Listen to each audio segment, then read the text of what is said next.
from hiatus. We did a Hawaii honeymoon. What up? Halewa, North Shore, Hawaii. That was awesome. So that took a little over a week. And then I was really tired. I didn't feel like drinking anything or doing anything. So yeah, haven't made any of my pointless videos for a while. But anyway, sure, why not? Let's get back into action, huh? Today, I'm just gonna drink a beer, talk a little bit about Hawaii, probably mostly about Hawaiian Mai Tais, because we tried a bunch of those, and talk a little bit about the show Invincible. I watched it like a month ago, and then my buddy got the comic and added me to his Google family so I could read it. So I started reading it, and yeah, I loved the show, and then reading the comic kind of like breathed new life into it, made me want to talk about it. So yeah, for starters, we're gonna go with the equal parts entropic IPA. I don't know, sounded fun. I like the can. Apparently it's gonna taste like ferns. We'll see. So, give this guy a go real quick.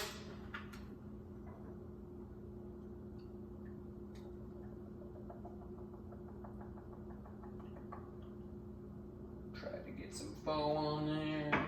Oh yeah, just about right. Nice, nice.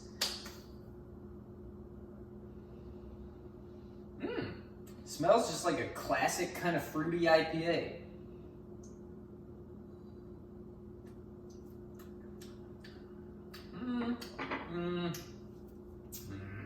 Man, they all go dank these days. I just want like a nice, standard, kind of hoppy IPA, but everybody goes like dank and floral.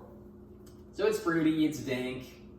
You don't get that like hoppy bitterness that I like, but it's not bad. Totally really drinkable actually, super smooth. Just not the flavor I was looking for. There were two beers in tech. So there's a beer in Kansas City called the Alpha Pale Ale by Torn Label. That was my favorite beer ever, and they still make it, but it's in Kansas City. Moved to Houston, found a really awesome beer I liked that was super similar to the Alpha Pale Ale called the Later Days IPA by some brewery called Twisted X. Gets fucking discontinued. Then I start liking the Citrodos from St. Arnolds. Fucking gets discontinued. So I can't win with beers here. But anyway, this one's decent. B tier beer again. But man, Hawaii. Let's an effortless paradise. Like, you have to try to not be in paradise there. Like, anywhere you go, you're just like, oh man, I'm surrounded by drinks, I'm surrounded by beaches, I'm surrounded by jungle, I'm surrounded by lava rocks. It's insane. It was perfect. Oh, it was our honeymoon actually. It was our perfect honeymoon. I guess beers there actually. So we did Oahu and the Big Island. We went to like Maui Brewing, and I think that's the only brewery we went to in Honolulu, actually. But maybe I tried some other beers there. I think I just tried some other Kona beers. But then on the Big Island, we actually went to Kona, brewery, and another brewery called Ola Brew. Man, they were awesome. They did like hard teas, hard ciders, hard seltzers, and beers, everything. You could get flights of all of them. We got like 3 flights, tried like 12 different beers, seltzers, ciders, everything, and they were all good. So Ola Brew, if you're ever in the Kona area on the Big Island, give it a go. But the Mai Tais. So we had a literal Mai Tai day on Oahu. We woke up, I don't know, kind of early-ish. I think we chilled for a little bit that morning. And then we set out to go do our Mai Tai day. And we first went to Mai Tai Bar, which, if I'm not mistaken, is a part of the the Royal Hawaiian Hotel, but I'm not totally sure. And yeah, theirs was really good. But the thing we've learned really quickly is Mai Tai in Hawaii, like a standard Mai Tai in Hawaii, is probably going to be like a juicier, fruitier Mai Tai. Like, it's probably going to have orange juice and pineapple juice, and it's probably going to have the dark rum as a float on the top. And then there'll be another Mai Tai called like, you know, a 1941 or Trader Vic's or, you know, something that harkens back to the original Mai Tai recipe. And that'll be, you know, just your standard lime juice rums, or you got simple syrup, curacao type recipe. So Mai Tai bar, we got one of each. Tried them both, shared them. Both really good.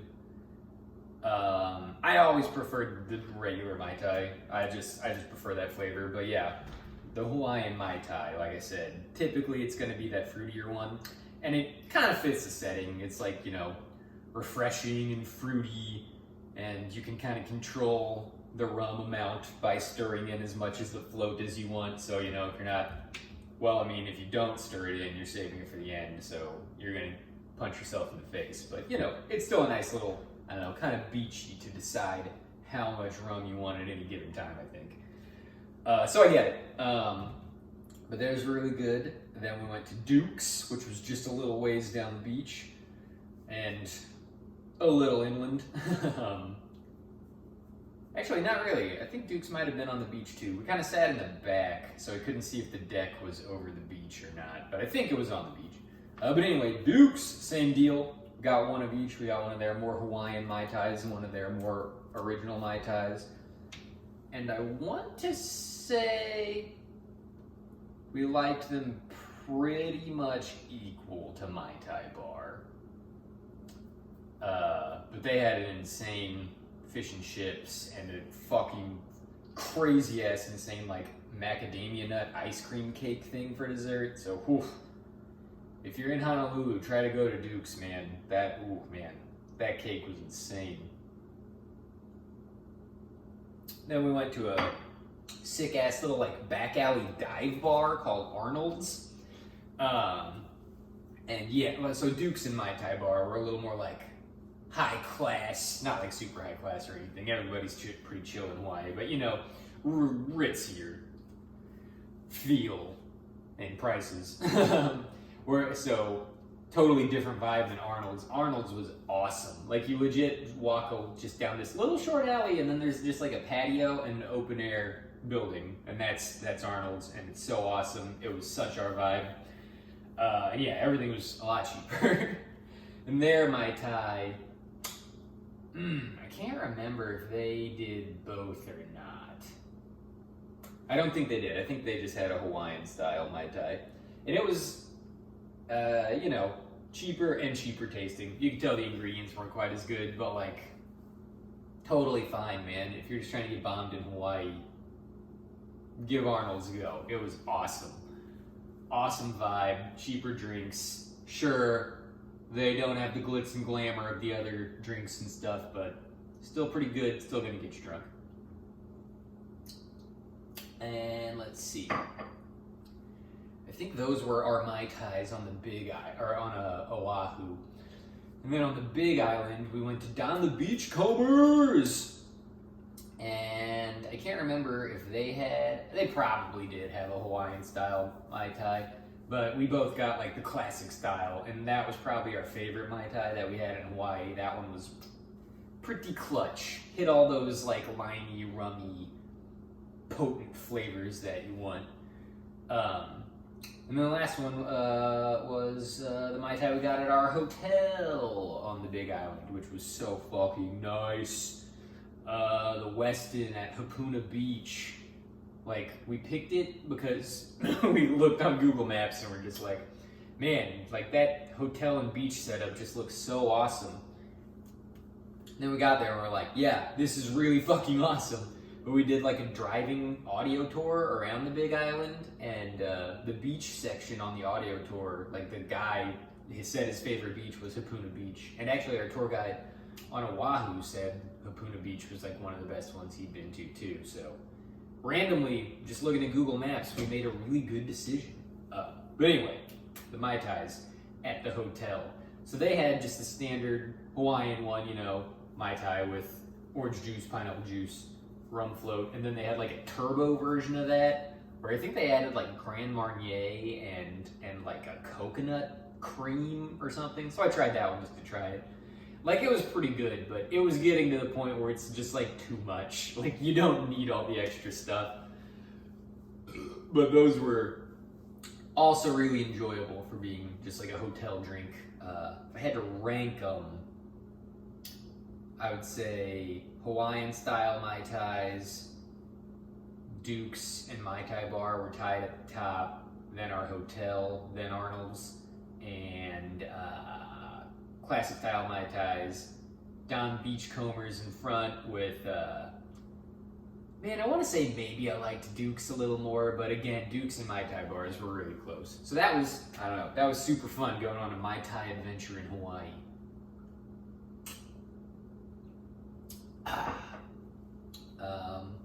Yeah, I bought 2 other tank tops, one at Pearl Harbor and one at Kona Brew. And then I bought a shirt at Ola Brew. So I'm decked out in Hawaii summer gear now, just in time. Okay, Invincible time. So, it's fucking awesome. It's on Amazon Prime. If you like comics and cartoons at all, watch it. It was so good. I'm just gonna like give a quick vibe synopsis, I think, and not really get into story notes or spoilers or anything, because again, my videos are too long. But here's exactly what I thought when I was watching it. If you're like around the age of 30, you'll probably remember growing up and watching like Batman, Superman, and Batman, Superman Adventures cartoons, and it's like exactly like that, but for being an adult. It's like the animation is so similar, and it looks and feels like you're watching those shows again, but then it's like absolutely brutal. Like the gore in the show is insane, and stuff gets like really, really heavy with the plot. So it was like a perfect thing, because I liked those shows as a kid, and then it's like now I'm an adult and I get the adult version. So it really spoke to me. It was awesome. Like, yeah, I think anybody who's a fan of anything superhero will like it, but if you grew up watching those shows, it'll probably speak to you pretty well. Like, it's like got its funny moments. It can be funny, lighthearted. It can even be heartfelt and stuff. But like, I think it really shines when it's like getting into its like dark, seedy, serious moments and stuff, which is cool. All the characters pretty good. Mostly of all, I would say the Omni-Man character. He's voiced by J.K. Simmons, who just like, J.K. Simmons can do no wrong. Fucking love the guy. Yeah, his character is just so fucking awesome. But the main character, Mark, Omni-Man's son, also pretty awesome in his own right. Mark's a really likable guy. And then all the side characters, like, I mean, man, there's a lot. Eve, Robot, Rex, William, Amber, Monster Girl, Mark's mom, Cecil, Donald. Like, again, kind of an ensemble cast, which I love, but they do it well. Like, they give everybody enough screen time and enough moments to make you like remember them and feel their impact and stuff. So yeah, top to bottom, really awesome, and like a brutal nostalgia trip for people who grew up with like Superman and stuff.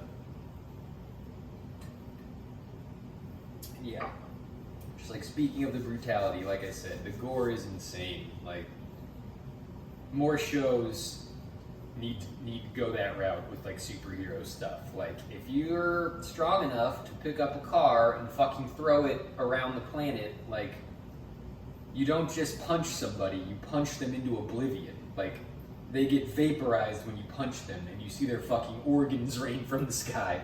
And this show, Invincible, really leaned into that on multiple occasions, and it just like makes you so many people are probably like, oh, it's just gratuitous violence, blah blah blah, but like, in my opinion, it makes you like feel the weight and the power and the seriousness of the situation. Like, oh man, they're not just fighting and punching each other into buildings. Like, people are fucking getting dissolved by the force of their punches.